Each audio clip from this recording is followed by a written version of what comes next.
Breaking news చూస్తున్నారు. ఇవాళ రేపు తెలంగాణలో భారీ నుంచి అతి భారీ వర్షాలు కురిసే అవకాశం ఉంది. అయితే జార్ఖండ్లో మరో ఉపరితల ఆవర్తనం ఏర్పడడంతో రాబోయే 2 రోజుల్లో తెలంగాణకు వర్ష సూచన ఉందంటూ కూడా ఇప్పటికే అధికారులు స్పష్టం చేశారు. అయితే 30 నుంచి 40 కిలోమీటర్ల వేగంతో ఈదురుగాలు వీస్తూ వర్షాలు కురిసే అవకాశం ఉన్నట్టు తెలుస్తుంది.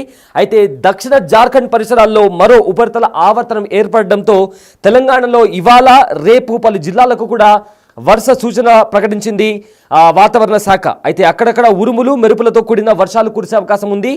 గంటకు 30 నుంచి 40 కిలోమీటర్ల వేగంతో ఈదురు గాలులు వీచే అవకాశం కూడా ఉంది. అయితే ఉమ్మడి ఆదిలాబాద్, వరంగల్, కరీంనగర్ జిల్లాల్లో కూడా వర్షం కురిసే అవకాశం ఉన్నట్లు ఇప్పటికే వాతావరణ శాఖ వెల్లడించింది. ఇక ఏపీలోని 17 జిల్లాలకు ఇవాళ వర్ష సూచన ఉన్నట్లు కూడా అధికారులు వెల్లడించారు. తేలికపాటి నుంచి ఓ మోస్తారు వర్షాలు కురిసే అవకాశం ఉంది. శ్రీకాకుళం, విజయనగరం, అల్లూరి, అనకాపల్లి జిల్లాలు, అదేవిధంగా నెల్లూరు, అనంతపురం, చిత్తూరు జిల్లాలకు కూడా వర్ష సూచన ప్రకటించింది వాతావరణ శాఖ. అయితే ఇవాళ రేపు తెలంగాణ వ్యాప్తంగా కూడా కొన్ని జిల్లాల్లో భారీ నుంచి అతి భారీ వర్షాలు కురిసే అవకాశం ఉంది. అయితే ఉత్తర కోస్తా ఆంధ్రప్రదేశ్, అదేవిధంగా దక్షిణ ఒడిశా తీరంలో కూడా సగటు సముద్ర మట్టానికి 5.8 నుండి 7.6 కిలోమీటర్ల మధ్య ఉపరితల ఆవర్తనం ఏర్పడింది. దక్షిణ జార్ఖండ్ పరిసర ప్రాంతాల్లో సగటు సముద్ర మట్టానికి 3.1, 7.6 కిలోమీటర్ల మధ్య మరొక ఉపరితలం ఆవర్తనం ఏర్పడింది. దీని ప్రభావంతో తెలంగాణలో పశ్చిమ నైరుతి దిక్కు నుంచి కూడా గాలులు వీస్తున్నాయి. ఇక ఈరోజు ఇంకా రేపు తెలంగాణలోని కొన్ని జిల్లాల్లో అక్కడక్కడ ఉరుములు మెరుపులతో గంటకు 30 నుంచి 40 కిలోమీటర్ల వేగంతో ఈదురు గాలులతో కూడిన మోస్తారు వర్షాలు కురిసే అవకాశం ఉన్నట్లు వాతావరణ కేంద్రం వెల్లడించింది. ఈరోజు తెలంగాణలోని ఆదిలాబాద్, కొమరం భీం, మంచిర్యాల, నిర్మల్, నిజామాబాద్, జగిత్యాల, రాజన్న సిరిసిల్ల, కరీంనగర్, పెద్దపల్లి, జయశంకర్ భూపాల్పల్లి, ములుగు, భద్రాద్రి కొత్తగూడెం, ఖమ్మం, రంగారెడ్డి, హైదరాబాద్, మెడ్చల్, మల్కాజ్గిరి, కామారెడ్డి జిల్లాల్లో కూడా అక్కడక్కడ ఉరుములు మెరుపులతో మోస్తారు వర్షాలు కురిసే అవకాశం ఉన్నట్లు కూడా పేర్కొనింది. అయితే దీనికి సంబంధించిన పూర్తి డీటెయిల్స్ అందించడానికి దీనికి సంబంధించిన మరింత సమాచారం మా ప్రతినిధి అంజుమా అందిస్తారు. ఈ ఏడాది అనుకున్న దానికంటే ముందుగానే వర్షాకాలం వచ్చేసింది. నైరుతి రుతుపవనాలు తెలంగాణ రాష్ట్ర వ్యాప్తంగా విస్తారంగా విస్తరించాయి. అయితే అనుకున్న స్థాయిలో వర్షపాతం మాత్రం నమోదు కావడం లేదు. మరి దీనికి సంబంధించి వాతావరణ శాఖ అధికారులు ఏమంటున్నారు అనేది తెలుసుకుందాము. అదే విధంగా రైతులకు ఎలాంటి సూచనలు ఇస్తున్నారు అనేది కూడా తెలుసుకుందాము. ప్రస్తుతం మనతో పాటు వాతావరణ శాఖ అధికారి ధర్మరాజ్ గారు ఉన్నారు. మిగతా విషయాలను ఆయన మాటల్లోనే అడిగి తెలుసుకుందాము. నమస్తే సార్. సార్, అనుకున్న దానికంటే కూడా చాలా తక్కువగా వర్షపాతం అయితే నమోదవుతుంది, ఎందుకు అంటారు? ఒక విధంగా చూసుకున్నట్లయితే ముందస్తుగానే నైరుతి ఋతుపవనాలు రాష్ట్రానికి తాకినప్పటికీ కూడా మేలో మనకి మంచి వర్షపాతం నమోదైనప్పటికీ కూడా జూన్కి వచ్చేసరికి మనకు అనుకున్నంత స్థాయిలో వర్షపాతం అనేది ఇప్పటికీ నమోదవలేదని చెప్పొచ్చు. ప్రస్తుతం కనుక చూసుకున్నట్లయితే గణాంకాల ప్రకారం సగటున మనకి 10 సెంటీమీటర్ల వరకు కూడా వర్షపాతం అనేది తెలంగాణ రాష్ట్ర వ్యాప్తంగా కూడా నమోదవ్వాలి. జూన్కి వచ్చేసరికి ప్రస్తుతం కనుక చూసుకున్నట్లయితే 5 సెంటీమీటర్ల వరకు కూడా వర్షపాతం అనేది ఇప్పటి వరకు నమోదైంది. సో ఒక విధంగా చూసుకున్నట్లయితే మనం 44% ఈ యొక్క వర్షపాతం అనేది లోతట్టులోనే ఉంది అని చెప్పొచ్చు. అయితే గత ఏడాదితోటి పోలిస్తే ఈసారి అత్యధిక వర్షపాతం నమోదయ్యే అవకాశం ఉన్నట్లుగా కూడా ముందే మనకు భారత వాతావరణ శాఖ కేంద్రం కూడా తెలిపింది. కానీ ప్రస్తుతం చూసుకుంటే 44% మనం తక్కువగా ఉన్నామని చెప్తున్నారు, ఎందుకు అంటారు? ఒక విధంగా చూసుకున్నట్లయితే ప్రస్తుతం వర్షాకాలం అనగానే జూన్, జూలై, ఆగస్ట్, సెప్టెంబర్ ఈ యొక్క 4 నెలల వ్యవధిలో మనకి వర్షపాతం అనేది నమోదయ్యే అవకాశం అయితే కనిపిస్తుంది. సో తెలంగాణ రాష్ట్రంలో కనుక చూసుకున్నట్లయితే సుమారు 74 సెంటీమీటర్ల వరకు కూడా వర్షపాతం అనేది ఈ యొక్క వర్షాకాలంలో మనకి నమోదవుతూ ఉంటుంది. సగటున కనుక చూసుకున్నట్లయితే గతంలో కనుక చూసుకున్నట్లయితే సగటు కంటే కూడా ఎక్కువగానే మనకి వర్షపాతం అనేది వచ్చింది. సో గత సంవత్సరం కూడా జూన్లో మనం చూసుకున్నట్లయితే వర్షపాతం అనేది ఈ నమోదైన గణాంకాలు తక్కువ ఉన్నప్పటికీ కూడా జూలై, ఆగస్టులో మనకి వర్షపాతం అనేది నెమ్మదిగా కవర్ చేసింది. సెప్టెంబర్కి వచ్చేసరికి మనకి ఎక్కువ వర్షపాతం రావడం వల్ల ఎక్సెస్ రెయిన్ఫాల్ అనేది కూడా నమోదైనటువంటి గణాంకాలు మనం చూస్తున్నాము. ఈ సంవత్సరం కూడా ఒక విధంగా జూన్లో మనకి ఇప్పటి వరకు కూడా మనకి 44% డెఫిసిట్లు ఉన్నప్పటికీ కూడా జూలైలో ఈ వర్షపాతం అనేది కవర్ అయ్యే అవకాశం అయితే కనిపిస్తుంది. అయితే ఈ ఏడాది చూసుకుంటే కాలాలన్నీ కూడా మనకు భిన్నంగా కనిపిస్తున్నాయి. అనుకున్న దానికంటే ముందే కూడా మనకి వర్షాకాలం, ఎండాకాలం ఇవన్నీ వచ్చేసాయి. సో రైతులకు కూడా ఒక విధంగా ఇబ్బంది అవుతుందని చెప్పుకోవచ్చు. ఎందుకంటే వర్షాల మీద ఆధారపడి పంటలు వేసే వాళ్ళు కూడా ఉంటారు. మరి రైతులకు ఎట్లాంటి సూచనలు జారీ చేస్తున్నారు?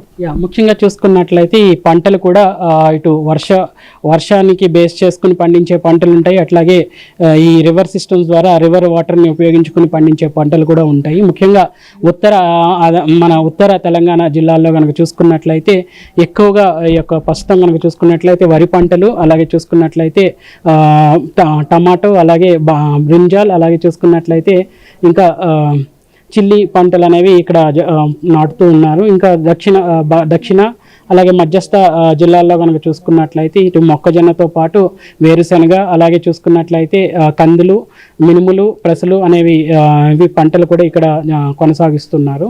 సో ప్రస్తుతం కనుక చూసుకున్నట్లయితే ఎక్కడైతే వర్షపాతం అధికంగా ఉంటుందో ఆ యొక్క జిల్లాల్లోనే మనకి వరి పంటలకి ఆస్కారం అనేది ఉంటుంది. కాబట్టి వరి పంట అనగానే ఎక్కువ వాటర్ కూడా ఎక్కువగా తీసుకుంటుంటుంది. కాబట్టి వాటర్ కన్సూమింగ్ క్రాప్ కింద మనం వరి పంటను తీసుకుంటాం. కాబట్టి మనం ఈ ఉత్తర తెలంగాణ జిల్లాల్లో వరి పంటకు అనుకూలమైనటువంటి పరిస్థితులు అనేవి ఉన్నాయి.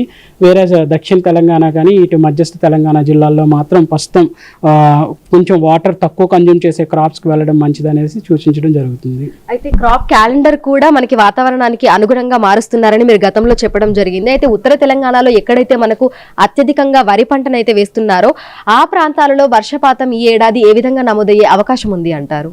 ఒక విధంగా చూసుకున్నట్లయితే మనకున్నటువంటి లాంగ్ రేంజ్ ప్రొడక్షన్ ప్రకారం కూడా చూసుకున్నట్లయితే ప్రతి సంవత్సరం కూడా ఇటు ఉత్తర తెలంగాణ జిల్లాల్లో అధికంగా వర్షపాతం అనేది నమోదవుతూ ఉంటుంది.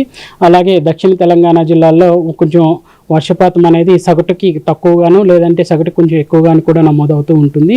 ఓవరాల్గా చూసుకున్నట్లయితే దక్షిణ తెలంగాణతో పోలిస్తే ఉత్తర తెలంగాణలో వర్షపాతం అనేది అధికంగా ఉంటుంది. ఈ రోజు నుంచి రానున్న 4 రోజుల పాటు తెలంగాణ రాష్ట్ర వ్యాప్తంగా పరిస్థితి ఏ విధంగా ఉండే అవకాశం ఉంది? ఉరుములు మెరుపులు ఈదురుగాలతో కూడినటువంటి వర్షాలు కురిసే అవకాశం ఏమైనా ఉందా?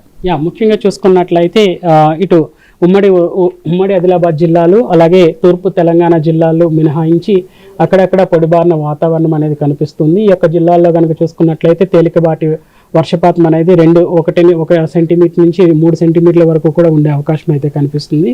సో ఇట్లాంటి వాతావరణం అనేది రానున్న 4 రోజులు కూడా కొనసాగుతుంది. అలాగే ఈదుడుగాళ్ళు, ఉరుములు మెరుపులతో కూడిన వాతావరణం అనగానే చూసుకున్నట్లయితే అక్కడక్కడ ఈదుడుగాళ్ళ ప్రభావం గంటకు 30 నుంచి 40 కిలోమీటర్ల మేర ఉండే అవకాశం అయితే కనిపిస్తుంది. కొన్ని జిల్లాల్లో ఇటు ఈదుడుగాళ్ళతో పాటు ఉరుములు మెరుపులతో కూడిన వాతావరణంతో పాటు ఈ యొక్క ఈదుడుగాళ్ళ ప్రభావం గంటకు 30 నుంచి 40 కిలోమీటర్ల మేర ఉండే అవకాశం అయితే కనిపిస్తుంది.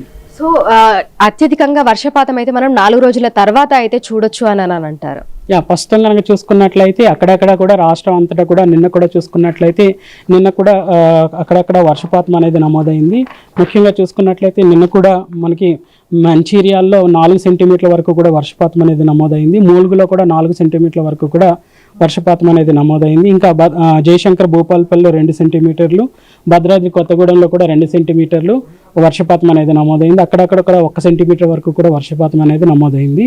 సో రానున్న 4 రోజులు కూడా ఇట్లాంటి వర్షపాతమే నమోదయ్యే అవకాశం అయితే కనిపిస్తుంది. తర్వాత క్రమేపీ 28 నుంచి కూడా ఈ యొక్క వర్ష తీవ్రత పెరిగే అవకాశం ఏమన్నా ఉంటుంది. సో ప్రస్తుతం చూసుకున్నట్లయితే ఇటు హైదరాబాద్ తో పాటు తెలంగాణ రాష్ట్ర వ్యాప్తంగా గత కొన్ని రోజులుగా ఆకాశం మేఘావృతమై ఉంటుంది. సాయంకాలం సమయంలో అక్కడక్కడ మనకు తేలికపాటి నుంచి మోస్తారు వర్షాలు కూడా కురుస్తున్నాయి. అయితే 4 రోజుల తర్వాత అత్యధికంగా వర్షాలు కురిసే అవకాశం ఉన్నట్లుగా కూడా వాతావరణ శాఖ అధికారులు అయితే తెలుపుతున్నారు. సో ఈదురుగాలులతో పాటు ఉరుములు మెరుపులు ఈదురుగాలులతో కూడినటువంటి వర్షాలు కురిసే అవకాశం ఉన్న నేపథ్యంలో తెలంగాణ రాష్ట్ర వ్యాప్తంగా అన్ని జిల్లాలకి కూడా ఎల్లో అలర్ట్స్ అయితే జారీ చేయడం జరిగింది. ఇక తెలంగాణ రాష్ట్ర వ్యాప్తంగా తేలికపాటి నుంచి మోస్తారు వర్షాలు అక్కడక్కడ కురిసే అవకాశం ఉన్నట్లుగా కూడా వాతావరణ శాఖ అధికారులు అయితే తెలుపుతున్నారు. వీడియో జర్నలిస్ట్ గౌరవ్తో అంజుమా, బిగ్ టీవీ, హైదరాబాద్. అయితే తెలంగాణలో ఇవాళ రేపు భారీ నుంచి అతి భారీ వర్షాలు కురిసే అవకాశం ఉన్నట్లు కూడా వాతావరణ శాఖ వెల్లడించింది. అయితే పలు జిల్లాల్లో మోస్తారు నుంచి భారీ వర్షాలు కురిసే అవకాశం ఉంది.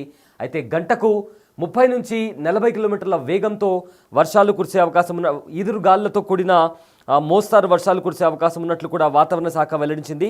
అయితే ఈరోజు తెలంగాణలోని ఆదిలాబాద్, కొమరం భీం, మంచిర్యాల, నిర్మల్, నిజామాబాద్, జగిత్యాల, రాజన్న సిరిసిల్ల, కరీంనగర్, పెద్దపల్లి, జయశంకర్ భూపాల్పల్లి, ములుగు, భద్రాద్రి కొత్తగూడెం, ఖమ్మం, రంగారెడ్డి, హైదరాబాద్, మేడ్చల్, మల్కాజ్గిరి, కామారెడ్డి జిల్లాల్లో అక్కడక్కడ ఉరుములు మెరుపులతో మోస్తారు వర్షాలు కురిసే అవకాశం ఉంది.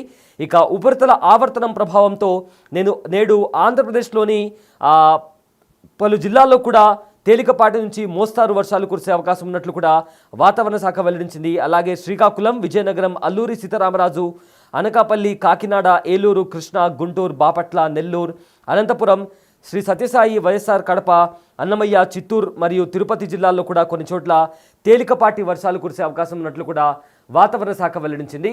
సో ప్రజెంట్ అయితే తెలంగాణ ఇంకా ఏపీలోని కొన్ని జిల్లాల్లో వర్షాలు కురిసే అవకాశం ఉన్నట్లు కూడా వాతావరణ శాఖ వెల్లడించింది. అలాగే గంటకు 30 నుంచి 40 కిలోమీటర్ల వేగంతో ఈదురుగాలు వీస్తూ మోస్తారు నుంచి భారీ వర్షాలు కురిసే అవకాశం ఉన్నట్లు కూడా వాతావరణ శాఖ వెల్లడించింది.